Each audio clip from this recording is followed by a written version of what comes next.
Après avoir été amendé, le document a été voté par 106 voix pour, 0 contre et 1 abstention. Les membres du Conseil national de transition ont adopté, hier, le projet de loi portant modification de l'ordonnance N-2020-013/PTRM du 21 décembre 2020 portant loi de finances pour l'exercice 2021. Ce projet de loi, initié par le ministre de l'Économie et des Finances, a été adopté par le Conseil des ministres en sa séance du 11 août 2021. Selon le rapport de la Commission des Finances, de l'Économie, du Plan, de la promotion du secteur privé, des industries et des mines saisies pour l'étude au fond, cette loi de finances rectificative est la première de l'année 2021. La Commission précise qu'au cours de l'exercice 2021, des mesures nouvelles en termes de ressources et de charges sont intervenues, rendant nécessaire la modification de la loi de finances initiale de 2021.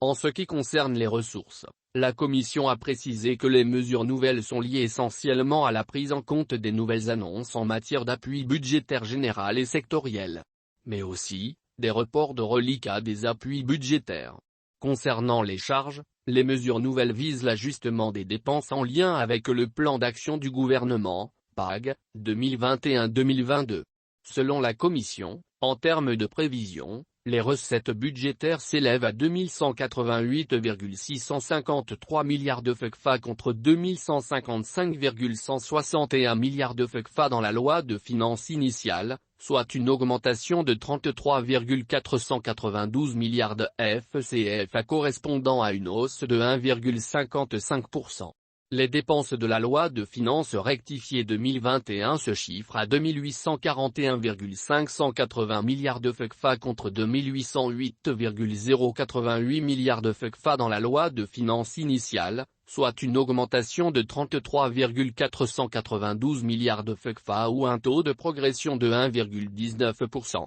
La prévision des ressources de trésorerie s'élève à 332,114 milliards de FCFA dans la loi des finances rectificatives de 2021 contre 302,801 milliards de FCFA dans la loi de finances initiale, soit une augmentation nette de 29,313 milliards de FCFA avec un taux de progression de 9,68%. Ainsi, les modifications visent, entre autres, le renforcement des inscriptions budgétaires pour les secteurs de la défense et de la sécurité, des inscriptions budgétaires pour les dépenses électorales, la prise en charge des réformes politiques et institutionnelles, l'augmentation de la subvention accordée au sous-secteur de l'énergie. Le ministre de l'Économie et des Finances qui a défendu ce projet de loi devant le CNT, a indiqué que lorsqu'il y a des changements au niveau des recettes et des dépenses, il devient nécessaire de faire un ajustement budgétaire. Selon Alou-Ceni Sanou, c'est ce qui a conduit à ce projet de loi rectificatif.